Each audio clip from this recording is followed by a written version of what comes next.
हमारे सभी सम्मानित फैकल्टी मेंबर्स और हमारे प्रिय छात्र और छात्राओं, बच्चों, सबसे पहले मैं इस संस्थान के चेयरमैन सर को भी पूरी विनम्रता के साथ साधुवाद देना चाहूँगा कि उन्होंने इन चीज़ों का महत्व समझा और मुझे प्रयागराज से यहाँ पर बुलाया।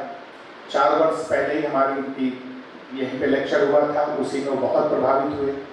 तो उन्होंने उसी समय मुझे संकेत दिया था कि मुझे आपकी ज़रूरत अपने संस्थान में है। तो ये निर्णय लेने में थोड़ा समय लगा, लेकिन आज हम आपके बीच में हैं। और अगर आप ध्यानपूर्वक सुनेंगे और जीवन में उतारेंगे तो निश्चित रूप से आपके जीवन में एक क्रांति होगी, इसमें कोई शक नहीं है। और एक और निवेदन है कि आपको अन्य किसी व्यक्ति से जीवन के विषय में मार्गदर्शन लेने की जरूरत नहीं पड़ेगी। चूंकि मैंने अपना 40 वर्ष का समय साधना में, तप में, वेदांत दर्शन और योग में विवेकानंद और शंकराचार्य को समझने और आत्मसात करने में लगाया है और 8 से 10 लाख नवयुवकों को मैंने संबोधित किया है। करीब 2000 स्पीचेज मेरी हो चुकी हैं। तो मुझे अपने अनुभव से कह सकता हूं कि अगर आपने इन चीज़ों को पकड़ा और जो चीज़ें आपको अच्छी लगे उनको आप नोट करें। पहला लेक्चर जो था इसी विषय पर, वो बिल्कुल अलग था। परसों जो लेक्चर दिया वो 50% मैटर अलग हो गया। आज भी मुझे उम्मीद है कि कुछ अलग हो जाएगा, क्योंकि कभी मैंने लिखकर नहीं बोला, कोई चिट नहीं रखी। 2000 लेक्चर में हमेशा एक्सटेम्पोर स्पीच रहे, चाहे वो 1 घंटे का हो या 3 घंटे का हो, लेकिन कोई महत्वपूर्ण बिंदु न छूटे। जो आपके लिए उपयोगी और आवश्यक है वो सारे बिंदु हम कवर कर सकें, इसलिए कुछ पॉइंट्स मैंने इस कागज पे नोट करके रखे हुए, लेकिन वो कवर नहीं हो पाते। आधा पेज भी पूरा नहीं हो पाता, समय पूरा हो जाता है, इसलिए पूरे बिंदु तो मैं निरूपित नहीं कर पाया, क्योंकि इस विषय पर मुझे लगता है कि ये विषय 3 खंडों में डिवाइड होना चाहिए। पहला कि मनुष्य का जीवन और उसका लक्ष्य क्या होना चाहिए। दूसरा, लक्ष्य की जीवन में भूमिका क्या है या महत्व क्या है, जो टॉपिक आपके सामने रखा है। और तीसरा होना चाहिए कि लक्ष्य का निर्धारण कैसे करें। 3 भागों में जब ये लेक्चर हो तब मुझे लगता है कि पूरी बात हो पाएगी, लेकिन इसी एक टॉपिक पर मुझे सारे तीनों ही शीर्षक को कवर करना है। इसलिए आप बहुत ध्यानपूर्वक एकाग्रचित्त होकर पढ़िए और सुनिए और मोबाइल स्विच ऑफ रखिए 1 घंटे के। बाद में जो आपके डाउट्स होंगे, जो आपकी जिज्ञासा होगी, जो आपकी समस्या होगी, उस पर हम बात करेंगे। विषय है हमारा मनुष्य जीवन में लक्ष्य का महत्व, मानव जीवन में लक्ष्य का महत्व। तो सबसे पहले इसमें जो शब्द प्रयोग किए गए हैं उनको हम समझ लें। मानव किसको कहते हैं, लक्ष्य किसे कहते हैं, जीवन किसे कहते हैं और महत्व किसे कहते हैं। क्योंकि किसी भी विषय को पहले हम जब तक उसको उसके शब्दों में जो पद या जो टर्मिनोलॉजी प्रयोग है उसको नहीं समझते, तब तक उस विषय को हम नहीं समझ पाएंगे। हल्की फुल्की बातचीत सभी लोग करते हैं, जीवन का लक्ष्य आईएएस बनना। आईएएस बनना जीवन का लक्ष्य नहीं। आईएएस बनना एक नौकरी पाना है, वो एक जीविका है, वो आपका जीवन नहीं है। बहुत स्पष्ट इसमें रहिए आप।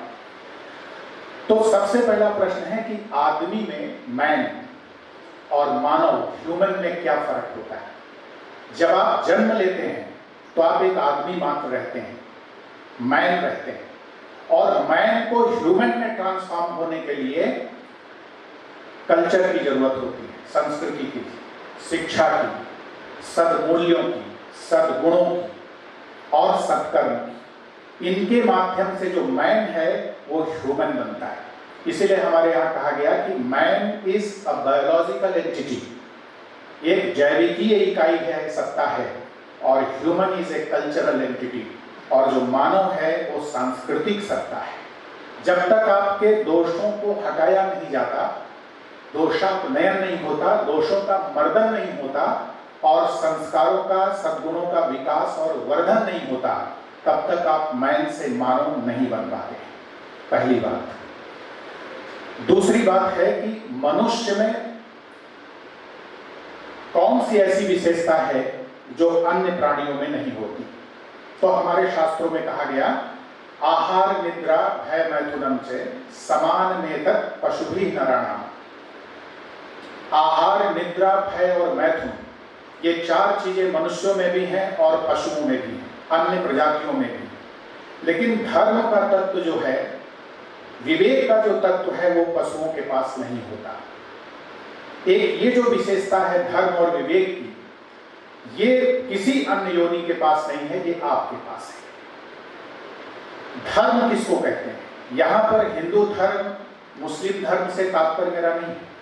धर्म की नई परिभाषा आप जान लीजिए, जिस तत्व के कारण किसी वस्तु की सत्ता होती है, उसकी महत्ता होती है और उसकी उपयोगिता होती है, उस तत्व को धर्म कहते हैं। जैसे अग्नि का धर्म क्या है? दाहिका शक्ति, उसकी ज्वलनशीलता, उसकी ज्योतिर्मयता, उसमें प्रकाश होता है और जलाने की क्षमता होती है। अगर प्रकाश और दाहिका शक्ति ये अग्नि से हटा दिया जाए, माइनस कर दिया जाए, तो अग्नि का अस्तित्व समाप्त हो जाएगा, उसको आप अग्नि नहीं कह सकते। चीनी से मिठास अगर निकाल ली जाए,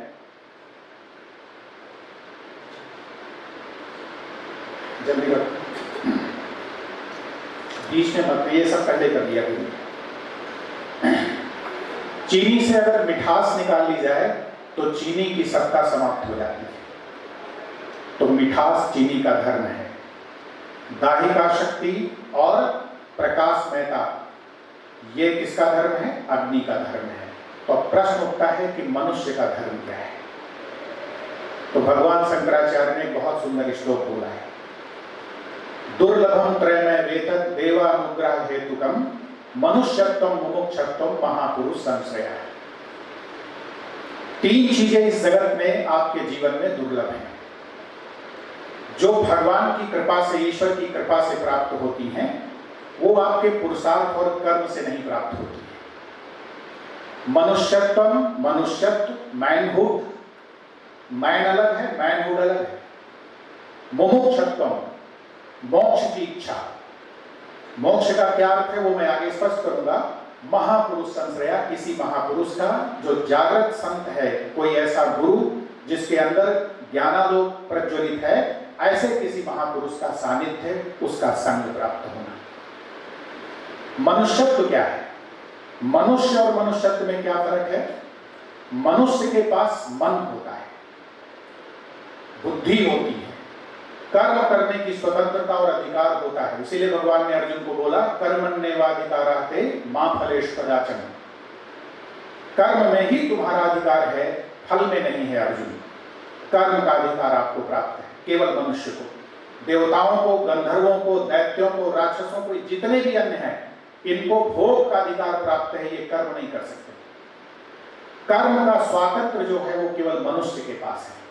तो जिसके पास मन है, माइंड, इंटेलेक्ट है, बुद्धि है, कर्म करने की स्वतंत्रता और अधिकार है, निर्णय लेने की स्वतंत्रता है और चयन करने की स्वतंत्रता है, संकल्प करने की स्वतंत्रता है।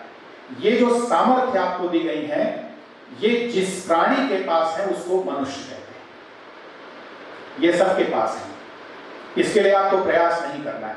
कम ज्यादा हो सकता है, उनकी डिग्री में वेरिएशन हो सकता है, लेकिन है सबके पास। तो मनुष्य तो ये हो गया। मानो मैंने बता दिया। मनुष्यत्व क्या है? मनुष्यत्व है जिसमें विवेक, धर्म और श्रद्धा, ये तीन तत्व अगर बनते हैं मनुष्य के जीवन में, तो उसके जीवन में मनुष्यत्व का उदय हो जाता है, कल्टीवेशन, विकास हो जाता है। धर्म बताया आपको, जिस तत्व के कारण किसी वस्तु की सत्ता, महत्ता और उपयोगिता होती है, वो तत्व उस वस्तु का धर्म होता है। तो अब ये विचार कर लो आप अपने जीवन में।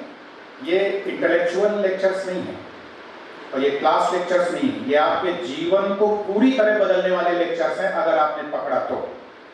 सैकड़ों, हजारों महापुरुषों के जीवन का निचोड़ है। मैंने बहुत महापुरुषों का संग किया है, उनके अनुभव, उनके जीवन के सूत्र, वो सब समायोजित करके आपको दिए जा रहे हैं। आप कम से कम 400-600 पुस्तकें पढ़ेंगे, हो सकता है तब भी इतना अच्छा कंटेंट आपको ना मिले, क्योंकि हजारों ग्रंथों का निचोड़ और अनुभवों का निचोड़ मैं आपके सामने 1 घंटे में रखूंगा। तो ये बहुत कीमती है आपके लिए, क्योंकि ऐसा आपको सुनने को कहीं जल्दी मिलेगा। YouTube पे जो आप मोटिवेशनल स्पीकर्स हैं, वो खाली एक चीज बताते हैं कि पैसा कैसे कमाया जाए। उनके लिए धन ही बस वही सफलता है, वही सब कुछ है, वही भगवान है। धन भगवान नहीं है। महत्वपूर्ण है, लक्ष्मी धन का प्रतीक है। Lakshmi is not equal to Narayan, Lakshmi is equivalent to Narayan. वो समकक्ष हैं। आसन लगेगा तो लक्ष्मी नारायण के बगल में बैठेंगे, लेकिन वो नारायण नहीं हो सकती। तो धन भगवान के समान हो सकता है, लेकिन भगवान नहीं हो सकता है, क्योंकि बहुत सारी चीजें हैं जो धन से आप प्राप्त नहीं कर सकते। आप धन से ज्ञान नहीं प्राप्त कर सकते, पुस्तकें खरीद सकते हैं, निद्रा नहीं प्राप्त कर सकते। आप चारपाई, बिस्तर, गद्दा, एसी, बढ़िया वेल फर्निश्ड रूम, इसकी व्यवस्था धन से कर सकते हैं। आप आनंद सुख नहीं प्राप्त कर सकते। धन से आप साधन इकट्ठा कर सकते हैं, सुविधाएं इकट्ठा कर सकते हैं, लेकिन साधनों में रहने वाला भी व्यक्ति सुखी हो, ये कोई जरूरी नहीं। तो धन की अपनी सीमा है, उसको समझना चाहिए कि धन क्या क्या नहीं दे सकता है और क्या क्या दे सकता है। तो मूल बात जो है कि मनुष्यत्व उसमें है जिसमें विवेक तत्व है, श्रद्धा है और धर्म है। तो विवेक किसे कहते हैं? विवेक उस बुद्धि का नाम है जो सत्य और असत्य के बीच में, उचित अनुचित के बीच में, धर्म अधर्म के बीच में, करणीय अकरणीय के बीच में, न्याय अन्याय के बीच में, आत्म अनात्म के बीच में, जड़ चेतन के बीच में, नित्य और अनित्य के बीच में स्पष्ट अंतर करना सिखाती है। उस बुद्धि या उस प्रज्ञा विशेष का नाम विवेक है। ये बहुत कम लोगों के पास होता है। अगर आपको विवेक प्राप्त हो जाए तो आपसे कोई गलती नहीं हो, क्योंकि आप स्पष्ट विवेचन कर लेंगे, अंतर कर लेंगे कि ये मेरे लिए ठीक है, ये मेरे लिए ठीक नहीं है। आज अगर आपसे अपराध हो रहे हैं, कहीं अपकृत्य हो रहा है, कहीं कोई पाप हो रहा है, कहीं कोई गलती और त्रुटि हो रही है, तो उसका कारण है या तो आपका विवेक प्रसुप्त है, दुर्बल है, और या विवेक का बेटा वैराग्य आपके जीवन में नहीं आया है। वैराग्य का मतलब जंगल जाना नहीं, साधु बनना नहीं, कंठी माला धारण करना नहीं। वैराग्य का मतलब है वह वस्तु आपके लिए व्यर्थ है, अनावश्यक है। ये बोध आपको होना चाहिए। जैसे किसी विद्यार्थी की कोई एक पर्टिकुलर ट्रेड है, कोई इलेक्ट्रॉनिक्स से इंजीनियरिंग कर रहा है या कंप्यूटर साइंस से कर रहा है, तो उसके लिए हिस्ट्री अनावश्यक है, व्यर्थ। क्या करेगा वो हिस्ट्री? उसके कैरियर के पॉइंट ऑफ व्यू से हिस्ट्री का कोई उपयोग नहीं। उसकी हॉबी हो हिस्ट्री पढ़ना, वो एक अलग बात है। तो मेरे लिए क्या चीज उपयोगी है, क्या महत्वपूर्ण है, ये निश्चय जिस बुद्धि के द्वारा होता है, और क्या अनुपयोगी है, क्या अनावश्यक है, क्या मेरे लिए व्यर्थ है, ये स्पष्ट अंतर जो बुद्धि कर सके उसको कहते हैं विवेक, और इसको वैराग्य कहते हैं। किसी चीज की व्यर्थता सिद्ध हो जाना आपके जीवन में। संन्यास क्यों लेता है व्यक्ति? महात्मा बुद्ध के जीवन में जगत की व्यर्थता सिद्ध हो गई कि जगत मेरे लिए व्यर्थ है। मेरी जो समस्याएं और मेरी जो जरूरतें हैं, उन समस्याओं का समाधान, उन आवश्यकताओं की पूर्ति ये जगत नहीं कर सकता, इसलिए वो महात्मा बुद्ध बन गए, संन्यास ले लिया उन्होंने। तो वैराग्य को आप दूसरे अर्थ में समझने का प्रयास करिए। तो ये मनुष्यत्व, विवेक, श्रद्धा और धर्म तत्व जिसमें होता है, जागृत होता है, उसमें मनुष्यत्व जागृत हो जाता है। श्रद्धा क्या है? श्रद्धा कोई भावना नहीं है। सत धन ध्रा, सत्य का अपभ्रंश है श्रद्धा। श्रद्धा यानी सत्य को धारण करने वाली जो बुद्धि है वो श्रद्धा है। नहीं तो फिर तो वो अंधश्रद्धा मान लो उसको। अगर वस्तु सत्य नहीं है, प्रामाणिक नहीं है, और आप उसमें विश्वास कर लेते हो, उसकी स्वीकृति आप दे देते हो जीवन में, तो ये फिर अंधश्रद्धा है। सत्य को धारण करने वाली जो वृत्ति है वो श्रद्धा है। दूसरी परिभाषा सामान्य सी बोले तो प्रमाण बुद्धि का नाम श्रद्धा है। जैसे आपका अध्यापक हैं, प्रोफेसर साहब को पढ़ाते हैं, परीक्षा भवन में मान लो आप एग्जाम दे रहे हैं, उनकी ड्यूटी लगी हुई है, और वो आपके बगल से मान लो निकले, और किसी विद्यार्थी ने बहुत परेशान किया, मान लो उनके मन में, वैसे ऐसा होता नहीं, टीचर्स ये बहुत उदार होते हैं, कभी अहित नहीं करते, लेकिन मान लो कभी कोई ऐसा हो जाए अपवाद स्वरूप कि आपको पूरा कॉन्फिडेंस है अपने क्वेश्चन पेपर पे कि ये क्वेश्चंस मुझे करने, इनके आंसर्स लिखने, बगल में आप आंसर लिख भी रहे, वो निकले और उन्होंने टोक दिया कि यही पढ़ाया है साल भर, बिल्कुल चौपट कर दिया, बस इतना ही बोलना है, और बोल के आगे चले गए, आप तुरंत उस प्रश्न के उत्तर को काट देंगे, आपका विश्वास डगमगा जाएगा। आपको लगेगा कि जिन्होंने मुझे ये पेपर पढ़ाया है, जब वो कह रहे हैं कि मेरा आंसर राइटिंग गलत है, तो मैं कैसे मानूं? क्योंकि अपने से अधिक प्रमाण बुद्धि आपके मन में अपने गुरु के प्रति है। तो ग्रंथ के प्रति और गुरु के प्रति, अपनी आत्मशक्ति के प्रति और ईश्वर के प्रति जो ये प्रमाण बुद्धि होती है उसको हमारे यहां श्रद्धा कहा गया है। और ये तब सार्थक होती है जब ये केवल सत्य को अपने गर्भ में धारण करती है, बाकी किसी चीज को नहीं। अगली बात, विवेक श्रद्धा भी हो सकता है, सब में हो, लेकिन इनकी मात्रा अलग अलग होती है। किसी में पूरा पूरा विवेक होता है, श्रद्धा कम होती है। किसी में पूरी पूरी श्रद्धा होती है, विवेक कम होता है। किसी में दोनों होते हैं लेकिन दोनों कम होते हैं। किसी में दोनों भरपूर होते हैं और किसी में दोनों नहीं होते हैं। इतने कॉम्बिनेशंस आपके बने। तो जिस उपलब्धि को आप जीवन में चाहते हैं वो उपलब्धि आपको मिल सके, इतनी श्रद्धा और इतना विवेक आपके पास होना चाहिए। तब आपका विवेक और श्रद्धा अपने आप में पूर्ण है। इसमें पूरा लेक्चर इसी पे हो जाएगा, विवेक और श्रद्धा पे 2 घंटे हो जाएगा, तो इसीलिए हम इसको यहीं पे रोक रहे हैं। आगे आते हैं।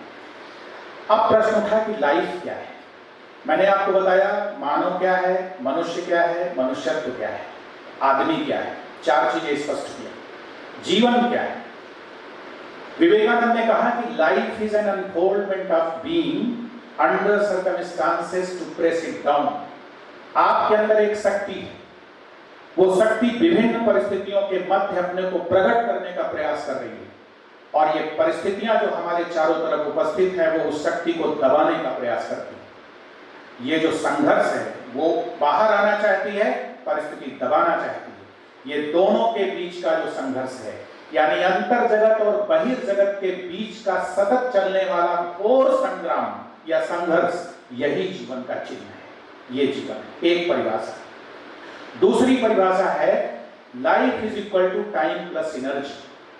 जीवन क्या है? समय और ऊर्जा के समुच्चय का नाम जीवन है। अब इसमें से एक को भी आपसे ले लिया जाए, हम आपका पूरा समय ले लें, मान लो 100 वर्ष की उम्र आपको दी गई ईश्वर की तरफ से, हम पूरा 100 वर्ष आपसे मांग लें और एनर्जी आपके पास रहने दें, तो आप क्या कर पाओगे? कुछ नहीं कर पाओगे। आपकी एनर्जी पूरी निचोड़ लें, आपकी शारीरिक शक्ति, मानसिक शक्ति, बौद्धिक शक्ति, प्राणिक शक्ति, आत्मिक शक्ति, कर्म शक्ति सब ले लें आपसे और समय आपके पास रहने दें, तो भी आप कुछ नहीं कर पाओगे। 2 महीने किसी को टाइफाइड हो जाए, बुखार हो जाए, तबीयत खराब हो जाए और बेड रिडन हो, तो केवल शारीरिक शक्ति उसकी निचुड़ जाती है और वो चारपाई से अपने बेड से उठकर चल नहीं पाता है। 2 लोग उसको पकड़ कर ले जाते हैं बाथरूम तक। तो अगर आपकी सारी शक्तियां निचोड़ ली जाए तो मुझे लगता है कि आप बिल्कुल ही शक्ति शून्य होंगे, और जो शक्ति शून्य है वही शव हो जाता है, वही मृत हो जाता है, वो मुर्दे की तरह हो जाता है, कुछ नहीं कर सकता है। तो समय का नाश जीवन का नाश है। शक्ति और ऊर्जा को व्यर्थ में नष्ट करना जीवन को बर्बाद करना है। इसलिए इस पर आप सतत सावधान रहें, घड़ी की सुई की तरह। जैसे सियाचिन में हमारा सैनिक जो बैठता है वहां पे टेलीस्कोप लगा करके, राइफल लेकर के, जब वो हटने से पहले दूसरा आके जब पोजीशन ले लेता है तब वो वहां से हटता है। राउंड द क्लॉक विजिल, 24 घंटे सजग पहरा, ये आपके अंदर वृत्ति होनी चाहिए कि मेरा समय कहां जा रहा है और मेरी ऊर्जा कहां नष्ट हो रही है। ये हो गया आपका दूसरी डेफिनेशन। बाकी डेफिनेशंस मैं छोड़ रहा हूं, नहीं तो फिर और महत्वपूर्ण बातें छूट जाएंगी। 10-12 डेफिनेशंस हैं जीवन की, लेकिन ये 2 मैं सिर्फ आपको बता रहा हूं। अब प्रश्न उठता है कि लक्ष्य किसे कहते हैं? लक्ष्य वो होता है जिसको पाने के बाद आपको अपने जीवन में पूर्ण विश्राम, पूर्ण तृप्ति और पूर्ण संतुष्टि प्राप्त हो जाती है, पूर्णता का बोध हो जाता है। भगवान ने गीता में कहा, यम लब्ध्वा चापरम लाभम मन्यते नाधिकम तथा यस्मिन स्थितो न दुखेन गुरुणापि विचार्यते। जिस लाभ को पाने के बाद उससे बड़ा हमें कुछ भी ना दिखे, और जिस स्थिति में पहुंचने के बाद उससे बड़ी कोई स्थिति ना हो संसार में, वो लाभ ही परम लाभ है, वो स्थिति परम स्थिति है, और यही मनुष्य के जीवन का लक्ष्य है। क्या पाकर के आपको लगेगा कि ये सर्वोच्च और सर्वोत्कृष्ट चीज मैंने पाई है? दोनों में अंतर है। सर्वोच्च, सर्वोत्तम और सर्वोच्च दोनों अलग है। सर्वोत्कृष्ट का मतलब सर्वोत्तम।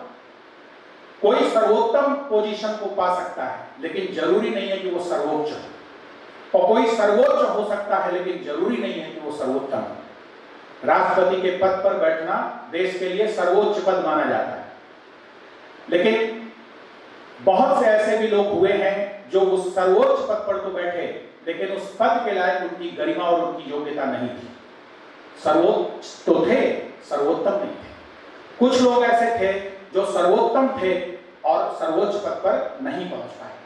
कुछ ऐसे थे जो सर्वोच्च पद पर भी पहुंचे और सर्वोत्तम भी थे, जैसे डॉक्टर एपीजे कलाम और डॉक्टर राधाकृष्णन। तो दोनों शब्दों का अर्थ अलग है, एक एक शब्द पर आपका गौर होना चाहिए। मैं बीच में ये निवेदन करूंगा कि आप अपनी भाषा को बहुत ठीक करिए। अंग्रेजी और हिंदी, कम से कम इन 2 भाषाओं पर आपका अधिकार होना चाहिए। इसके लिए रोज इन भाषाओं पर मेहनत करो, क्योंकि विद्यार्थी, वक्ता, प्रोफेसर, इनके सबके हथियार जो है ना, अस्त्र, वो भाषा है। इसी के माध्यम से आप लिखते हो, इसी के माध्यम से बोलते हो, इसी के माध्यम से अध्यापक आपको पढ़ाते हैं। तो अध्ययन, अध्यापन, अभिव्यक्ति, विचार और चिंतन करने की सामर्थ्य, जिसकी भाषा और शब्द को सीमित है, तो उसकी सामर्थ्य भी सीमित हो। इसलिए अपने शब्द भंडार को बढ़ाइए। नियम ले लीजिए कि रोज 5 वर्ड्स हमको नए सीखने हैं और उनका कैसे प्रयोग किया जाता है ये हमें सीखना है। और व्याकरण की दृष्टि से ग्रामेटिकली आपकी लैंग्वेज शुद्ध होनी चाहिए। तो लैंग्वेज पे आप जरूर काम करिए, अपने लेखन पर काम करिए कि आपकी हैंड राइटिंग बहुत अच्छी हो, उसमें एक्यूरेसी हो, ब्यूटी हो और प्रॉपर स्पीड हो, कि परीक्षा में जो प्रश्न पत्र आया है उसको आप पूरा लिख सके जो समय दिया गया है। पता लगा राइटिंग बहुत सुंदर है लेकिन स्पीड आपकी बहुत कमजोर है, तो आप पेपर पूरा नहीं कर पाएंगे। ये फंडामेंटल्स हैं कुछ आपके विद्यार्थी जीवन के, जिन पर आपको काम करना चाहिए। ये आपको कोई बताए या ना बताए, अपने से सोच करके कि हमें कहाँ बाधा आ रही है, किस कारण से मैं उतना अच्छा परफॉर्म नहीं कर पा रहा हूं, ये आप चिंतन करिए तो उत्तर आपको अंदर से मिलेगा। बीच में ये आपके लिए जरूरी था। लक्ष्य की दूसरी परिभाषा है, जो किसी दूसरे साध्य का साधन नहीं बनता उसको लक्ष्य कहते हैं। जो साध्य किसी दूसरे साध्य के लिए साधन बने वो लक्ष्य नहीं हो सकता, वो एंड और मीन्स के अंतर्गत रहेगा, साधन और साध्य के ही अंतर्गत वो रहेगा, वो फाइनल साध्य नहीं हो सकता। जैसे अभी आप जिस क्लास में भी हैं, ये क्यों पढ़ाई कर रहे हो? मान लो फर्स्ट ईयर का स्टूडेंट है, उसका फर्स्ट ईयर पास होना साधन बनेगा सेकंड ईयर में जाने के लिए, सेकंड ईयर पास होगा थर्ड ईयर में जाने के लिए, वो साधन बनेगा, थर्ड ईयर साधन बनेगा फोर्थ ईयर में जाने के लिए, फोर्थ ईयर पास हो गए तो अब आपको तय करना है वो साधन बनेगा या तो एमटेक करना है या कंपटीशन के लिए जाना है। क्यों करना है? नौकरी पानी, नौकरी क्यों पाना है? धन कमाना है। तो एक चीज दूसरी चीज के लिए साधन बनती जा रही है। फाइनल लक्ष्य वो होगा जो किसी दूसरी चीज का साधन न बने, अपने आप में स्वयं पूर्ण साध्य हो। ये आपको सोचना है कि आपको कौन सा लक्ष्य ऐसा निकालना है अपने जीवन में जो जीवन भर आपको यात्रा कराए और आपको आंतरिक संतुष्टि या संतृप्ति देता रहे। अब आइए 2 बातें और, एक गोल ऑफ लाइफ होता है और एक गोल्स इन लाइफ होता है। गोल ऑफ लाइफ तो एक ही होगा, वो अनेक नहीं हो सकते, लेकिन जो गोल्स इन लाइफ है वो बहुत होते हैं, क्योंकि जीवन किसी एक चीज से नहीं चलता है। आप देखो, आप जहां रहते हो कितनी चीजों की व्यवस्था आपको करनी पड़ती है। जो भी कुछ पाना चाहते हो उसके लिए साधन जुटाओ, तब उसको उपभोग करो, उपयोग करो, तब वो चीज हमको प्राप्त होती है।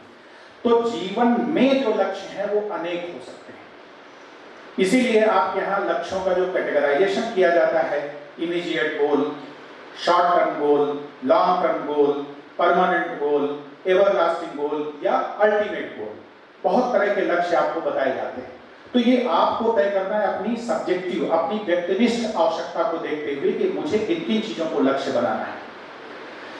तो गोल्स इन लाइफ बहुत होंगे, लेकिन गोल ऑफ लाइफ केवल एक होगा। और वो क्या होगा गोल ऑफ लाइफ? विवेकानंद को मैं क्वाट कर रहा हूं, स्वामी जी ने बोला है, उनके पूरे दर्शन का निचोड़ है कि each soul is potentially divine. प्रत्येक जीव अव्यक्त ब्रह्म है। ब्रह्म का मतलब अनंत शक्ति।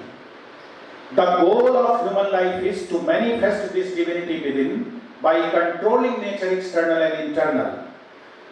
Do this either by work or worship or psychic control or philosophy, by one or two or all of these, and be free. This is the whole of religion and spirituality. Doctrines, dogmas, rituals, books, sects, they are nothing but secondary details. Swami ji का पूरा दर्शन इतने में है। पूरा दर्शन केवल इतने की व्याख्या है प्रत्येक जीव में अनंत शक्ति विद्यमान है, लेकिन सोई हुई है। जैसे आपके अंदर बहुत शक्ति है, आप में से अभी कोई बच्चा अगर एनडीए में सिलेक्ट हो जाए, आज की डेट में अगर 4 बच्चे आपको घेर कर पिटाई करने लगे तो शायद आप उनको जीत नहीं पाएंगे, लेकिन आपका सिलेक्शन अभी एनडीए में हो जाए और आपकी देहरादून में नेशनल डिफेंस एकेडमी में 3 साल की ट्रेनिंग हो जाए और बेहतर हो आईएमए में 1 साल पास करें, उसके बाद कहीं और एनएसजी कमांडो की ट्रेनिंग कर लें आप, या पैरा एसएफ कमांडो की ट्रेनिंग कर लें, तो आपके शरीर में 105 साधारण सोल्जर्स की शक्ति भर दी जाती है। 105 जो जनरल सैनिक होते हैं सोल्जर्स, उनकी सामर्थ्य आपके अंदर भर दी जाती है जब आप पैरा एसएफ एनएसजी कमांडो बनते हैं। एक कमांडो बिना हथियार के 35-40 व्यक्ति को अकेले मार सकता है। आप वही थे जो 4 लोगों से नहीं जीत पा रहे थे, जो सामान्य हमारी सोसाइटी के लोग थे। सैनिक 4 मिल जाए तो बहुत भारी पड़ जाएंगे, लेकिन आप ही के अंदर इस प्रसुप्त सोई हुई शक्ति को विभिन्न एक्सरसाइजेस के द्वारा, अनुशासन के द्वारा, एक उचित आहार के द्वारा, उचित इंस्पिरेशन और मोटिवेशन के द्वारा इतना विकसित कर दिया गया कि आप 105 सैनिकों पर भारी पड़ सकते हैं। ये केवल शरीर की शक्ति की बात है। आप सोचो आपके अंदर कितनी ऊर्जा भरी हुई है, हम कभी इस पर ध्यान नहीं देते हैं। आप खजाने पर बैठे हुए हैं और दरिद्र और भिखारी बने हुए हैं, ये हमारा शास्त्र कहता है।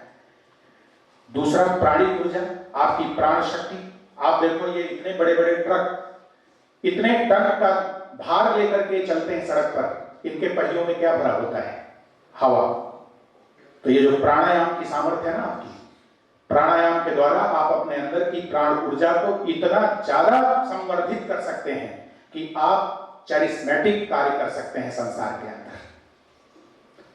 इसी तरह से मन की शक्ति, संकल्प शक्ति, इच्छा शक्ति, एकाग्रता शक्ति, चारित्रिक शक्ति, आत्मशक्ति, तपो शक्ति, योग शक्ति, ये सारी शक्तियां आपके अंदर है। आपके भाव का, भक्ति का बल, प्रेम का बल। प्रेम के बल से मीरा ने देखिए कृष्ण को प्रकट किया, रामकृष्ण ने प्रेम के बल पे, भक्ति के बल पे दक्षिणेश्वर में काली को प्रकट किया, जो विवेकानंद के गुरु थे। तो ये प्रेम कोई साधारण चीज नहीं। तो इन सारी शक्तियों को अगर आप अपने जीवन में जागृत कर लें तो आप कल्पना करिए कि आप क्या बन सकते हैं। इसी को स्वामी जी ने कहा, each soul is potentially divine, the goal of human life is, मनुष्य के जीवन का लक्ष्य है टू मैनिफेस्ट दिस डिविनिटी, इस अनंत शक्ति या दिव्यता या ईश्वरत्व को प्रकट करना by controlling nature external and internal, अपने बाह्य और अंतर प्रकृति को नियंत्रित करके। बाह्य प्रकृति पे हमने बहुत नियंत्रण कर लिया है विज्ञान और प्रौद्योगिकी के माध्यम से। आज हम मछलियों की तरह समुद्र में तैर रहे हैं, पक्षियों की तरह आकाश में उड़ रहे हैं और सुपरसोनिक गति से, लेकिन धरती पर इंसान की तरह चलना हमें नहीं आ पाया। ये सारी प्रगति हमने किया है। बहिर्जगत में देखो कितनी मिसाइलें, युद्ध हो रहा है, आप देख ही रहे हो क्या क्या उसका परिणाम निकल रहा है, कितने घातक घातक अस्त्र इस मानवीय मस्तिष्क और बुद्धि ने निर्मित किए। लेकिन हमारी जो अंतः प्रकृति है, हमारे अंदर का काम, क्रोध, लोभ, मोह, मत्सर, ईर्ष्या, निराशा, हताशा, अवसाद, विषाद, तनाव, दबाव, द्वंद्व, दुविधा, अनिश्चय, अनिर्णय, अविवेक, अदूरदर्शिता, ये जो भरा हुआ है हमारे अंदर, इस पर हम विजय नहीं प्राप्त कर पाए। हम अपने अहंकार पर विजय नहीं प्राप्त कर पाए कि 2 राष्ट्राध्यक्षों का ईगो टकराया और उसका परिणाम भोगना पड़ रहा है उस राष्ट्र की जनता को, वहां की प्रजा को। मारे वो लोग जा रहे हैं। केवल 2 लोगों के अहंकार की लड़ाई, या मन में क्रोध आ गया, उसी उबाल में हमने कोई निर्णय ले लिया और सर्वनाश को हमने आमंत्रित कर दिया। क्योंकि हमारा सर्वनाश नहीं हो रहा है ना, हमारे लोग नहीं मर रहे हैं ना, इसलिए वो पीड़ा हमें समझ में नहीं आती। तो स्वामी जी कहते हैं अंतः प्रकृति का नियंत्रण करो। जो आपका आंतरिक स्वरूप है, आप अपने मन के पूरे विजेता बनो, स्वामी बनो, अपनी इंद्रियों के स्वामी बनो, अपने शरीर के स्वामी बनो। इसलिए जीवन का पहला अगर कोई महान लक्ष्य हो सकता है, आत्म विजय। विश्व विजय कर सकते हो आप, सिकंदर की तरह विश्व विजय कर सकते हो। लेकिन सिकंदर से भी जब पूछा गया कि क्या संतुष्टि है, तो उसने कहा कि देखो, हमारे हाथ मृत्यु के बाद जब हमारा शव यात्रा हो तो बाहर निकाल देना। मैं ये संदेश देना चाहता हूं कि पूरे जगत को जीतने के बाद भी मुझे आंतरिक संतुष्टि और संतृप्ति नहीं मिली। मैं खाली हाथ आया था और खाली ही हाथ वापस जा रहा हूं। लेकिन हमारे किसी भी एक महापुरुष के पास आप जाके पूछो, विवेकानंद, बुद्ध, महावीर, दयानंद, शंकराचार्य और आज भी बहुत से महापुरुष हैं, आप उनसे पूछो, उनके पास कुछ नहीं है भौतिक दृष्टि से, लेकिन वो अपने में तृप्त हैं, आत्मरत हैं, आत्मसंतुष्ट हैं, आत्मा में ही रमण कर रहे हैं और आत्मा में ही उनकी निष्ठा और प्रतिष्ठा है और पूरे जगत को वो अपने जहां पर उपस्थित हैं वहीं से जैसे सूर्य एक जगह स्थित होकर के सारे जगत को प्रकाशित करता है, वैसे ऐसे महापुरुष रमण महर्षि रामकृष्ण परमहंस, विवेकानंद, बुद्ध जैसे महापुरुष जहां हैं वहीं से बैठकर पूरे जगत को प्रकाशित करते हैं। क्यों? आत्मविजेता हैं, आत्मनिष्ठ हैं, आत्मबोध से संपन्न हैं। इसलिए सबसे जरूरी जो विद्या है वो है सबसे पहले अपने आप को जानो। हम सारी विद्या जानते हैं, बहुत पारंगत है हर चीज में, लेकिन हमें अपने मन के विषय में कोई जानकारी नहीं। कब क्या रिएक्शन करेगा हमें अपने शरीर के विषय में कोई जानकारी नहीं, अपनी इंद्रियों के विषय में कोई जानकारी नहीं, अपने जीवन के विषय में कोई जानकारी नहीं, प्राण तत्व के विषय में कोई जानकारी नहीं, चेतना के विषय में कोई जानकारी नहीं है। तो ये ऐसी ही बात है कि जैसे इस वाहन में बैठ करके आप यात्रा कर रहे हैं जीव के रूप में और आपको अपने वाहन के विषय में कोई जानकारी नहीं, बिल्कुल एब्सोल्युटली जीरो, कंप्लीट इग्नोरेंस, तो कभी भी ये वाहन धोखा देगा तो आपकी यात्रा समाप्त हो जाएगी वहीं पर। तात्पर्य क्या है, जिस गाड़ी में बैठकर आप चल रहे हैं तो उसका थोड़ा बहुत ज्ञान होना चाहिए। रास्ते में कहीं रुक जाए और मान लो आपके पास ड्राइवर नहीं है, कोई कार की दुकान अगल बगल नहीं है, तो आप थोड़ी बहुत जानकारी रखो कि थोड़ा बहुत अगर गड़बड़ी होती तो उसको ठीक करके हम आगे पहुंच सकें। तो पहले अपने जीवन पर ध्यान दो। जीविका जीवन के लिए है, जीवन केवल जीविका के लिए नहीं। मैं अक्सर बोलता हूं कि ये कपड़े शरीर के लिए हैं, शरीर केवल कपड़ा पहनने के लिए नहीं। इस शरीर से और भी बहुत से काम करने हैं, तो जीवन में और भी बहुत कुछ करना है। अच्छा, जो लक्ष्य आपका है सर लोगों ने प्राप्त कर लिया है, सर लोगों ने अपनी पूरी पढ़ाई कर ली, पीएचडी कर लिया, प्रोफेसर हो गए, जिसके लिए आप मानते हो ये मेरा लक्ष्य है वो आप सबने प्राप्त कर लिया है। अब सर से पूछिए कि क्या आपको लगता है कि जीवन में हम पूरी तरह तृप्त हैं?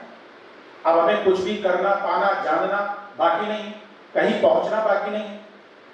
तो जीविका को जीवन का लक्ष्य मानना ये भ्रम है।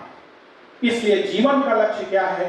अपने अंदर की शक्तियों को जानना और जागृत करना, अपने को सर्वोत्तम और सर्वश्रेष्ठ योग्यता से संपन्न बनाना, अपने अंदर सद्गुणों और सद्मूल्यों का आधान करना। जो चीजें बिल्कुल आपके जीवन में नहीं है, नई है, उन नई नई चीजों को भी आप निरंतर सीखने का प्रयास करते रहें, ये आपके जीवन का लक्ष्य होना चाहिए। और शक्ति के उत्स को, genesis and source of power, शक्ति का जो स्रोत है वो आप खोज ले जाएं, जहां से सारी शक्तियां प्रकट होती हैं, और उसके साथ आप निरंतर जुड़े रहें, ये जीवन का लक्ष्य है। आइंस्टीन ने कहा था कि जिस दिन भौतिक शास्त्र को एक उस शक्ति का पता लग जाएगा, एक उस नियम का, यूनिवर्सल लॉ का पता लग जाएगा जिससे सारा ब्रह्मांड संचालित होता है, वही फिजिक्स का अंतिम बिंदु होगा। उसके बाद इसके विकास की यात्रा रुकेगी। तो आप उस एक तत्व को जान लो जहां से समस्त शक्तियों को आपके जीवन मिलता है। इस प्रकार से आप अपने जीवन को कैटेगराइज करें। कुछ लक्ष्य जो व्यवहारिक दृष्टि से आपके लिए मैंने सोच कर निकाले वो मैं आपके सामने रखना चाहता हूं। सबसे पहले प्रत्येक व्यक्ति को अपने स्वास्थ्य को अपना लक्ष्य बनाना चाहिए। ये गोल्स इन लाइफ की बात मैं कर रहा हूं। स्वास्थ्य आपका बिल्कुल ठीक होना चाहिए, डिजीज फ्री और मेडिसिन फ्री आपकी लाइफ होनी चाहिए, नहीं तो आप कुछ नहीं कर पाएंगे। एक बीमार व्यक्ति अपने लिए बोझ होता है और परिवार के लिए भी बोझ होता है। पूरा परिवार परेशान होता है अगर आपको कोई डिजीज है। इसलिए प्रयास करिए कि आप जिस अवस्था में, जिस आयु में हैं, इस आयु में आपके जीवन में रोग और दवा, इन दो चीजों के लिए कोई स्थान नहीं होना चाहिए। इसके लिए आप रेगुलर एक्सरसाइज करें, प्राणायाम करें, और जो आप कर सकते हैं। लेकिन प्राणायाम, रेगुलर एक्सरसाइज, वॉकिंग, रेसिंग, जो भी कर सके हैं आप उसको करने का प्रयास करें। एक नियम बनावे, चाहे 1 घंटे का टाइम आप अपनी बॉडी को दें। थोड़ा मेडिटेशन करें ताकि मन भी आपका शांत हो। आप अगर हिंदू हैं तो गायत्री मंत्र का जाप कर सकते हैं, वो आपकी बुद्धि के भ्रम को दूर करेगा और उसके बहुत सारे वैज्ञानिक निष्पत्तियां, फाइंडिंग्स निकल करके आई हैं कि 10 मिनट भी अगर आप गायत्री मंत्र का जाप करते हैं तो आपका जो ब्रेन है वो बहुत ही ज्यादा एक्टिव होगा, आपकी बुद्धि का परिष्कार और शोधन होगा, यहां तक कि आपके जीवन के संस्कार भी बहुत स्वच्छ और सुंदर, पवित्र बनेंगे। और जो लोग मान लो इसमें विश्वास नहीं है तो वो अपने मत के अनुसार कोई ऐसा पवित्र नाम लेकर के उसका जाप कर सकते हैं, क्योंकि प्रत्येक शब्द में ध्वनि जो होती है ना और उसका जो अर्थ होता है, उसका जो साउंड इफेक्ट है और जो उसकी मीनिंग का इफेक्ट है, ये जाके हमारे अंदर न्यूरॉन्स को प्रभावित करता है और हमारे न्यूरॉन्स की रीवायरिंग होती है, वो फिर से रिवायर होते हैं और एक नया जीवन हमारे मस्तिष्क और बुद्धि को प्राप्त होता है। तो स्वास्थ्य आपका पहला व्यवहारिक लक्ष्य होना चाहिए। दूसरा शक्ति। शक्ति का मतलब माफिया बनना नहीं। माफियाओं का क्या हासिल हुआ है आपको मालूम है। तो शक्ति का मतलब अपनी आत्मनिष्ठ शक्ति, जो अभी मैंने चर्चा की, शारीरिक शक्ति, मानसिक शक्ति, प्राणिक शक्ति, चारित्रिक शक्ति, नैतिक शक्ति, आत्मिक शक्ति है, एकाग्रता की शक्ति, बौद्धिक क्षमता, तार्किक क्षमता, विश्लेषण करने की क्षमता, ये जो आपकी सब्जेक्टिव पावर्स हैं जिनको विकसित करना आपके हाथ में, इसमें किसी दूसरे की भूमिका की कोई आवश्यकता नहीं। प्रधानमंत्री बनना आपके हाथ में नहीं, आईएएस बनना आपके हाथ में नहीं, क्योंकि उसकी कॉपी कोई दूसरा जांचेगा, वो दूसरे के सपोर्ट से आप बनोगे। लेकिन ये शक्तियां विकसित कर लेना ये आपके हाथ में। तीसरी चीज समृद्धि। धन जीवन में अवश्य होना चाहिए, इतना कि आपका मनोबल और आपका आत्मविश्वास बना रहे और किसी के सामने अपने योगक्षेम आवश्यकता की पूर्ति के लिए आपको याचना न करनी पड़े।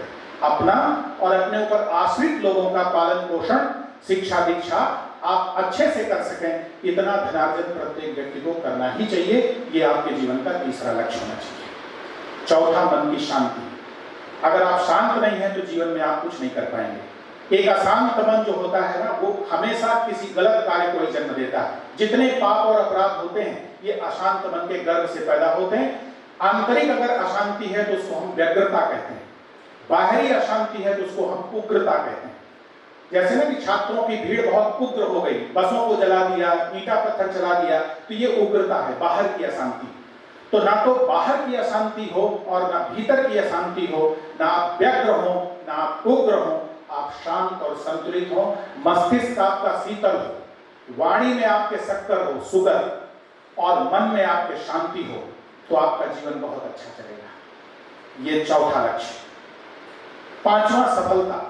समाज आपको सफलता के पैरामीटर पे तौलता है। आप कुछ भी करने के लिए आए, आप सफल हुए कि नहीं, उनको रिजल्ट से मतलब है। आपने कितनी तपस्या किया, कितना मेहनत किया, कितनी तकलीफें उठाई उस प्रक्रिया के दौरान, इससे समाज का या घर वालों का कोई लेना देना नहीं। इसलिए सफलता ये आपका अगला लक्ष्य होना चाहिए। जो भी आपने ठाना है जीवन में कि मुझे ये बनना है, आप उसको बन के ही दम लें। संकल्प में विकल्प कभी नहीं रखना चाहिए। प्लान बी रखना अलग बात है, प्लान बी एक अलग बात है और विकल्प अलग बात है। संकल्प अगर आपने लिया है तो ध्रुव संकल्प हो और उसके साथ भगीरथ प्रयत्न हो, विश्वामित्र जैसा पुरुषार्थ हो, अर्जुन जैसी लक्ष्य निष्ठा हो, तो आपको कुछ भी बनने से कोई रोक नहीं सकता है। अभी आप कुछ भी बन सकते हैं, अभी आपके पास सब कुछ आपके हाथ में है। आप नर से नारायण तक बन सकते हैं। ये सामर्थ्य भी आपके अंदर बैठी हुई है, कहीं दूसरे के पास जाने की जरूरत नहीं। एक प्रॉपर गुरु चाहिए बस। इसी पे एक छोटी सी कहानी सुना देता हूं, थोड़ा रिलैक्स हो जाए। एक व्यापारी था, उसके देश में स्थिति थोड़ी ठीक नहीं थी, तो वो रत्नों का व्यापारी था। तो व्यापार करने के लिए दूसरे राजा के देश में वो जाना चाहता था। खैर उसने प्रयास किया और उसको परमिशन मिल गई, स्वीकृति दे दी गई राजा की तरफ से कि ठीक है आप मेरे देश में आ सकते हैं। वो वहां गया, उसने अपना रत्नों का व्यापार फैलाया और साथ में हिंदुस्तान से गाय लेके गया। जिस देश में गया था उस देश में गाय नहीं होती थी, तो वहां के लोगों को ये पता नहीं था कि ये क्या है, कौन सी चीज है गाय। वो बहुत बुद्धिमान और दूरदर्शी व्यक्ति था, बिजनेसमैन था, दिमाग वाला था। तो उस गाय के जो उत्पाद थे, रोज वो दूध है, दही है, मक्खन है, घी है, पनीर है, फिर खोया है, खोया से बनी हुई विभिन्न तरह की मिठाइयां हैं, ये राजा को प्रतिदिन पहुंचाता था और राजा खा खा के बहुत खुश होता था। उसके टैक्स में भी ढील दे दिया, बहुत सारे नियमों को भी शिथिल कर दिया, तो उसने बहुत अल्प समय में बहुत सारी संपत्ति अर्जित कर ली। फिर वो राजा के पास गया कि महाराज जी आपकी कृपा से हमने अपने इस व्यापार में बहुत ही सफलता प्राप्त की है और अब मैं अपने देश, अपने घर लौटना चाहता हूँ। तो राजा ने परमिशन दे दिया, कहा ठीक है, अगर आपको लगता है कि आपकी इच्छा पूरी हो गई या जो आपका लक्ष्य था वो पूरा हो गया तो आप जा सकते हो। लेकिन राजा ने कहा कि वो जो वृक्ष लाए हो आप अपने साथ, पेड़, राजा ने समझा कोई पेड़ है उसी से फल रोज तोड़ तोड़ के भिन्न भिन्न तरह के लाता है, उसको यहीं छोड़े जाना, उसको साथ मत ले जाना। तो उसने कहा नहीं ठीक है, मैं उसको यहीं पे छोड़ के जाऊंगा, आप चिंता मत करें, आपको वैसे ही फल मिलते रहेंगे। तो उसने उस गाय को छोड़ दिया और अपना चला गया। अब राजा के जो रखवाले थे, जो उनके परिकर थे, साथ में रहने वाले लोग, जो उनके अंगरक्षक इत्यादि नौकर चाकर, अब वो उस गाय को क्या, कभी उसने दूरते हुए तो देखा नहीं था उन लोगों ने, तो वो क्या किए कि एक पात्र लेकर के गए, तो जब वो मूत्र विसर्जन कर रही थी तो वो मूत्र भर लिया, वो लेके राजा के सामने गए, तो जैसे ही राजा ने मुंह के पास लगाया उसको उल्टी हो गई। दूसरे दिन गोबर लेके गए तो राजा को बहुत तेज क्रोध आया। राजा ने कहा कि इसका मतलब इस व्यापारी ने मुझे धोखा दिया है। तो सैनिकों को तुरंत आदेशित किया कि देखो अभी वो ज्यादा दूर नहीं पहुंचा होगा, उसको पकड़ के ले आओ। पकड़ के लाया गया राजा के सामने। राजा ने कहा कि आपको पता है आप किसके सामने खड़े, मैं आपको तत्काल मृत्यु दंड दे सकता हूं। तो उसने कहा ठीक है महाराज जी, अगर मेरा कोई अपराध है तो आप अवश्य मृत्यु दंड दीजिए, लेकिन पहले मुझे मेरा अपराध बता दीजिए। तो राजा ने कहा कि आप जब थे तब तो मुझको खुश करने के लिए आप अच्छे अच्छे फल खिलाते थे, और जैसे ही आप गए तो कल से मुझे देखिए दुर्गंध युक्त चीजें मिल रही हैं, तो आपका लक्ष्य या इच्छा, आपकी जरूरत पूरी हो गई, तो आपने मुझको चीट किया है, धोखा किया है, मेरे साथ छल किया है। तो उसने कहा नहीं, मैंने ऐसा कुछ नहीं किया है, आप उस गाय को बुलाएं और अपने उन लोगों को बुलाएं जो उस गाय से फल लेके आ रहे हैं। आए लोग, उनको मालूम ही नहीं था कि दुहा कैसे जाए। तो राजा ने कहा एक सप्ताह और रुकिए, 1 सप्ताह रुककर इनको बताइए कि दूध कैसे निकाला जाता है, how to milk a cow, दूध कैसे निकाला जाता है, उसका दही कैसे बनता है, पनीर कैसे बनता है, लस्सी कैसे बनती है, मट्ठा कैसे बनता है, पनीर कैसे बनता है, खोया कैसे बनता है, घी कैसे बनता है, मिठाइयां कैसे बनती। 1 सप्ताह रह करके उसने सारी चीजें सिखाई, और फिर वो परिकर भी राजा को उसी तरह से सुंदर सुंदर चीजें खिलाने लगा। राजा बहुत प्रसन्न हुआ, उसको आदेश दे दिया कि आप जा सकते हैं। इस कहानी का क्या तात्पर्य है? वो जो व्यक्ति था वो गुरु है, और आपका जीवन कामधेनु है, गाय। इसको दोहना आपको नहीं आता है, इसीलिए आप गोबर और मूत्र जैसी चीजों में आपका मन लग जाता है कि उन्हीं में संतोष है। अगर उसको धोना आपको आ जाए, इन उत्पादों को निकालना और बनाना आ जाए, तो ये प्रक्रिया कौन सिखाता है? ये मानव रूपी कामधेनु को दुहने की युक्ति और प्रक्रिया और विधि, ये मानव जीवन के विशेषज्ञ जो गुरु होते हैं वो सिखाते हैं। इसलिए आपके जीवन में जैसे माता पिता एक हैं, वैसे आपके जीवन में एक ऐसा गुरु होना चाहिए जिसको जीवन की सम्यक समझ हो, सम्यक बोध हो, जो आपको किसी भी एंगल से सही और सच्चा प्रामाणिक मार्गदर्शन दे सके। ये गुरु की महिमा है। और अब हम इसको कंक्लूजन की तरफ ले चलते हैं। टाइम कितना हुआ सर? 21। एक और बात बता करके हम आपके प्रश्न उत्तर लेंगे। विवेकानंद से लोगों ने पूछा कि स्वामी जी, जीवन का लक्ष्य प्राप्त करने के लिए हमको शुरुआत कहां से करना चाहिए? तो स्वामी जी ने कहा विचार से। प्रथम दिन मेरा जब परिचय कराया था आपके चेयरमैन सर ने, तो मैंने 5 मिनट का समय था तो उसमें छोटी सी कहानी सुनाई थी, मैं उसको रिपीट कर रहा हूं, हो सकता है आप लोगों ने सुनी हो ना सुनी। स्वामी जी ने कहा विचार बीज है, सारी यात्रा विचार से शुरू होती है। आज ये जो परिसर आपको दिख रहा है ना, ये भी किसी दिन चेयरमैन सर के दिमाग में एक विचार, एक सपना रहा होगा, एक आइडिया था। विचार की कितनी महिमा है आप इस कहानी से सीख सकते हैं। एक कुम्हार मिट्टी के बर्तन बना रहा था, मिट्टी का बर्तन बनाते बनाते मिट्टी थोड़ी सी बच गई, तो उसके मन में आया कि इस मिट्टी का हम क्या करें। तो उसने सोचा कि गांव है, यहाँ बहुत सारे लोग तंबाकू गांजा पीते हैं, चिलम, एक चिलम होती है, गांव के बच्चे जानते होंगे, उस पर रख करके। तो उसने कहा अगर चिलम बना देंगे तो ये बिक जाएगी और हमें कुछ पैसे मिल जाएंगे और इस मिट्टी का भी एक उपयोग हो जाएगा। तो उसने चिलम बनाना शुरू किया। जब वो चिलम बना ही रहा था तो उसका बेटा निकल के आया, उसने कहा कि थोड़ी मिट्टी और है, तो उस मिट्टी को भी मिला लिया। अब जब मिट्टी और हो गई, ज्यादा हो गई परिमाण में, मात्रा में, तो उसके दिमाग में आया कि चिलम से बेहतर कुछ बन सकता है, तो उसने सुराही बनाना शुरू किया। सुराही जिसमें आप ठंडा जल पीते हैं गर्मी के मौसम में, तो उसको लगा कम से कम लोग ठंडा जल पिएंगे। अब सुराही बनाने की प्रक्रिया में ही था, तब तक उसकी बेटी आई, उसने कहा कि और मिट्टी है, तो उसको भी मिलाया, तो उसके मन में विचार बदला, फिर उसने चूल्हा बनाना शुरू किया कि भोजन पकेगा उस पे। चूल्हा की प्रक्रिया में था बनाने की, तब तक पत्नी आई, उसने कहा और मिट्टी है, तो उसको भी मिला लिया, तो उसके मन में आया कि अब तो कोई बड़ी चीज बन सकती है। तो उसके गांव में एक मंदिर था पुराना, जहां पर भगवान की प्रतिमा खंडित हो चुकी थी, नहीं थी। तो उसके मन में आया कि इस मिट्टी से मैं एक ईश्वर की प्रतिमा बना देता हूं, और उसने उस मिट्टी को ईश्वर की प्रतिमा में रूपांतरित किया, उसको उस मंदिर में प्रतिष्ठा कराई, प्राण प्रतिष्ठा हुई ब्राह्मणों के माध्यम से। और उस मूर्ति में जैसे ही प्राण का संचार हुआ, तो उस प्रतिमा ने उस कुम्हार से पूछा कि क्यों, आप तो चिलम बना रहे थे। तो उस कुम्हार ने जवाब दिया कि मैं चिलम बना रहा था, लेकिन मेरा विचार बदल गया, जैसे जैसे मुझे मिट्टी मिली मेरा विचार बदलता चला गया। तो उस प्रतिमा ने उत्तर दिया कि तुम्हारा विचार बदलता चला गया और मेरा संसार बदलता चला गया, चिलम से मैं परमात्मा बन गई। आपका जो जीवन ये मिट्टी का पुतला है, मिट्टी में मिल जाएगा, ये गाना आपने सुना होगा ना। और कुम्हार ये आपके गुरुजन जो बैठे हुए हैं, कोई भी गुरु ज्ञान का नाम है। जैसे पानी आपको चाहिए, हजारों नल लगे हैं आपके कैंपस में, किसी भी नल से आप पानी पी सकते हैं। नल गुरु नहीं है, पानी गुरु है, ज्ञान गुरु है।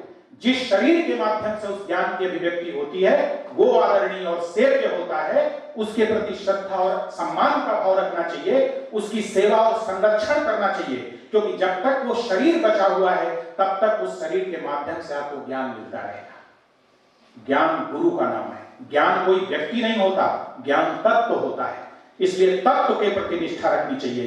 तो ये गुरु कुम्हार हैं और आपकी जिंदगी मिट्टी है। ये जैसा चाहें वैसा आपको बना सकते हैं। वो आपको इसी शरीर में रहते हुए देवता बना सकते हैं, वो आपको नारायण बना सकते हैं, तुच्छ से महान, क्षुद्र से विराट बना सकते हैं, नर से नारायण बना सकते हैं, इंसान से भगवान बना सकते हैं। ये सारी संभावनाएं आपके जीवन में हैं। इसी देश में रहने वाले न जाने हजारों सन्यासी आज ऐसी स्थितियों को प्राप्त किए हैं कि जिनकी उपलब्धियों और सिद्धियों को सुन करके आपके पैर के नीचे से जमीन खिसक जाएगी। आपका विज्ञान उनको प्रमाणित करने की सामर्थ्य नहीं रखता है। विज्ञान बच्चा है अद्वैत वेदांत की दृष्टि में, एक चाइल्ड है। विज्ञान की कसौटी पे हम हर चीज को कस नहीं सकते, क्योंकि हर चीज का प्रमाण बिल्कुल अलग अलग है। इसलिए आप अपने इन गुरुओं का आदर करें, अपने लक्ष्य प्रति गंभीर बने, ज्ञान के प्रति समर्पित बने, अपने चरित्र और जीवन का निर्माण करें। इन्हीं शब्दों के साथ मैं अपनी वाणी को विराम देता हूं।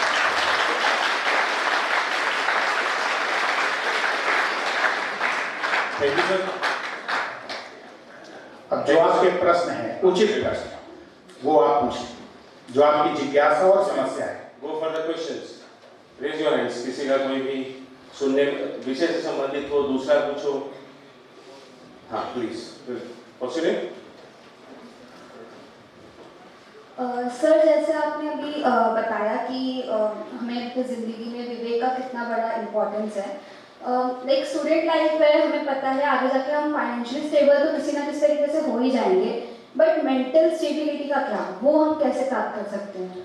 बाय मेडिटेशन एंड प्राणायाम। एक शब्द में, या ईश्वर को देखिए, जीवन में व्यक्ति क्यों नहीं मेंटली स्टेबल हो पाता है?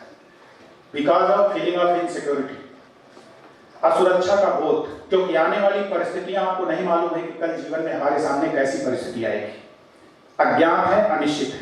परिस्थितियों की ताकत भी आपको नहीं पता है कि आपकी जो ताकत है उससे कहीं बहुत ज्यादा ताकतवर कोई ऐसी प्रतिकूल परिस्थिति आ गई जिससे हम निपट ना सके। ऐसी स्थिति में इसीलिए कहा जाता है कि ईश्वर पे हम विश्वास करें। बहुत से बच्चे, जैसे IITs में हम गए तो वहां बहुत से बच्चे कि हम ईश्वर पे विश्वास नहीं करते, पुनर्जन्म नहीं होता, ये नहीं होता, वो अभी छोटी बुद्धि। ये जिस बुद्धि से आप तर्क कर रहे हो ना, ये भी उसी ने दी है। एक स्क्रू को ढीला कर दे तो कोमा में चले जाओगे आप, और सारे डॉक्टर बोल देंगे कि आप कुछ भी नहीं कर सकते। इसलिए ईश्वर का आश्रय अगर जीवन में है, या किसी ऐसे समर्थ व्यक्ति का आश्रय, अगर आपको ईश्वर में नहीं विश्वास, किसी समर्थ व्यक्ति का आश्रय ले लीजिए जो आपको ऐसी परिस्थितियों में निश्चिंत और निर्भय रख सके, तो आपका मन स्थिर रहेगा। निर्भयता और अभयता ही स्थिरता मन की प्रदान करती है। जब तक आप सभय हैं और चिंतित हैं, तब तक मन कभी स्थिर नहीं होगा। और मेडिटेशन और प्राणायाम ये दो अपने जीवन में जोड़ लीजिए, मेंटल स्टेबिलिटी धीरे धीरे आना शुरू हो जाएगी। Thank you sir. Next question please. Anybody else?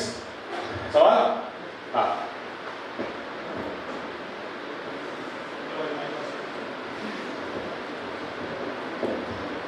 Sir आपने बोला था कि अगर किसी आदमी का मतलब उसके अंदर ब्रेन नहीं है, ठीक है, और बॉडी सही है, तो वो कुछ नहीं कर सकता। नहीं, हमने बोले आप पूरा लेक्चर एक्सटेंड कर दो। नहीं सर, आपने ये बोला था कि किसी व्यक्ति के अंदर ब्रेन नहीं है, ये तो वाकई नहीं नहीं सर, मतलब कि उस सोचने की क्षमता बहुत कम है, विवेक नहीं है। मैंने ये बोला हुआ कि कुछ ऐसा भी हो सकता है कि विवेक कम हो, यस सर, है ना, या किसी में विवेक ना हो, लेकिन बुद्धि सब में हो। यस विवेक अलौकिक तत्व है। Yes. अब कुछ बातें देखो, पहले वाले बैचेस में बहुत सी बातें मैंने बोली वो इसमें नहीं बोल पाया, जो इसमें बोला है वो उनमें नहीं बोल पाया, क्योंकि मेरा अभ्यास कभी भी ये टेलर्ड पेपर लेके बोलने का रहा नहीं। बिल्कुल जैसे कहते हैं ना, स्वच्छंद गंगा जी की धारा जिधर हो जाए, तो वैसे ही है। अभी चौथा लेक्चर होगा, हो सकता है उसमें कुछ और हो जाए उसी विषय में। तो विवेक तत्व जो है वो विकसित करना पड़ता है। उसको कैसे विकसित करोगे? विवेकवानों का साथ है। जैसे एक जलती हुई मोमबत्ती रख लें आप, और 50 मोमबत्ती बुझी हुई है, वो आप उससे एक एक को जला जला के आप दीपमाला सजा सकते हैं। दीपावली में एक जलती हुई दीपावली से 50 दिवालियां जला करके लोग अपने घरों को सजा देते हैं। तो एक जागृत जिसका विवेक है, ऐसा कोई व्यक्ति ढूंढ लो, या ऐसा कोई ग्रंथ ढूंढ लो। अगर व्यक्ति नहीं मिलता, एक ऐसा धर्म है हमारे यहाँ सिख धर्म, जो किसी को गुरु नहीं मानता, वो ग्रंथ को गुरु मानता है, और उसमें भी अच्छे अच्छे महापुरुष पैदा हुए और हो रहे। तो आपका अगर व्यक्ति पर श्रद्धा नहीं बनती, तो आप गुरु ग्रंथ को बना लो, कोई भी ग्रंथ जो आपकी रुचि का हो, उसका रोज मनन करो, धीरे धीरे विवेक की शक्ति आपकी जागृत हो जाएगी। हमारे यहाँ बाबा तुलसी ने कहा ना, बिनु सत्संग विवेक न होई, राम कृपा बिनु सुलभ न सोई। भगवान की कृपा जब होती है, तब ऐसा कोई महापुरुष मिलता है जिसके सानिध्य से विवेक की प्राप्ति होती, विवेक जागृत होता है। ये नेक्स्ट क्वेश्चन प्लीज। हाँ, compliments. Question. Good morning sir, मेरा क्वेश्चन है कि आपने बताया श्रद्धा क्या है और विवेक, तो मैं पूछना चाहता हूँ विवेक और श्रद्धा को हम ह्यूमंस में कैसे कन्वर्ट करके कैसे ला सकते हैं? कैसे जान सकते हैं? हाँ, कैसे पता चलेगा इसमें विवेक और श्रद्धा दोनों हैं? किसी व्यक्ति में हाँ, उसके कर्मों को, व्यवहार को, उसकी उपलब्धियों को, उसकी परिस्थिति और जीवन में प्राप्त परिणाम को देखकर। अब अगर वो जेल में पड़ा है, तो इससे पता चल जाएगा कि उसमें विवेक नहीं है, और उसमें सत्य के प्रति श्रद्धा नहीं थी, कोई ना कोई अपराध किया है, तभी वहां पहुंच गया है। ठीक है ना? तो व्यक्ति का व्यवहार, उसके कर्म, उसकी उपलब्धि, परिस्थिति, परिणाम, प्रभाव, ये देखिए आप, उसी से पता चलेगा कि ये विवेकशील है या नहीं।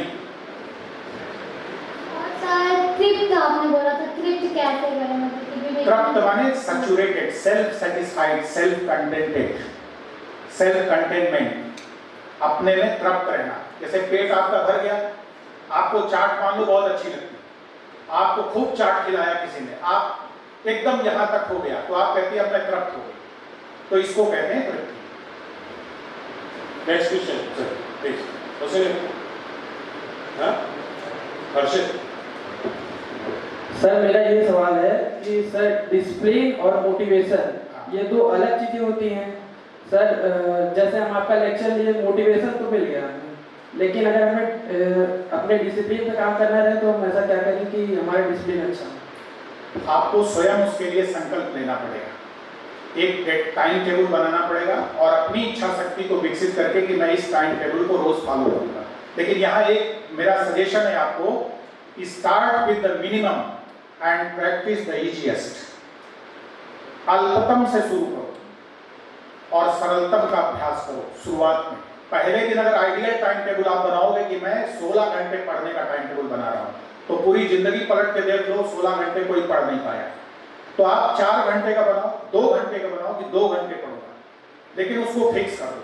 अगर रेगुलरिटी, पंक्चुअलिटी और ऑनेस्टी इन योर वर्क, ये 3 T, regularity, punctuality, honesty in your work, ये 3 टी अगर आपके जीवन में आ जाए, तो सिंसियरिटी आ जाएगी और अपने आप डिसिप्लिन आपके जीवन में आ जाएगा। हम रेगुलर नहीं होते, पंक्चुअल नहीं होते और ऑनेस्ट नहीं होते। एक विद्यार्थी है, वो रोज कॉलेज आता है, लेकिन समय से नहीं आता।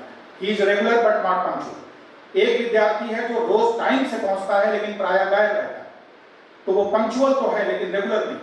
तीसरा विद्यार्थी है जो रेगुलर भी है और पंक्चुअल भी है, लेकिन वो यहाँ पढ़ता नहीं है, वो बाकी गतिविधियों में लिप्त रहता है, तो he is not honest towards his duty.